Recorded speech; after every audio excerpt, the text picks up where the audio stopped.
রাজ্য সরকার এবং কেন্দ্রীয় সরকার শিক্ষার উপর বিশেষ নজর দিয়েছে। প্রতিদিন আমরা বিভিন্ন জায়গায় পরিকাঠামোর উন্নয়ন দেখছি, সেখানে যারা স্টুডেন্ট তাদের সুযোগ সুবিধা যাতে আরো বিস্তার করা যায় সেদিকেও সরকার নজর দিয়েছে।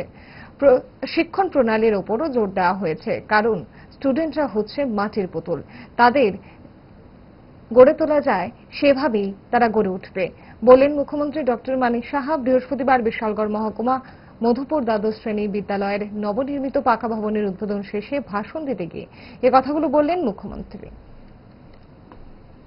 স্টুডেন্টরা হচ্ছে মাটির পুতুল, তাদেরকে যেভাবে গড়ে তুলবে সেইভাবেই তারা গড়ে উঠবে। কাজে সেই জায়গার মধ্যে যারা টিচাররা আছেন তাদের গুণগত যাতে অবস্থান আরো ভালো হয় সেইভাবে ওনাদেরকে ট্রেনিং দেওয়া হচ্ছে। ভালো টিচার আমরা ট্রান্সপারেন্সির মাধ্যমে স্বচ্ছতার সাথে আমরা নিয়োগ করছি। আপনারা এর মধ্যে নিশ্চয়ই দেখেছেন যে টেটের মাধ্যমে আমরা টিচার নিয়োগ করছি।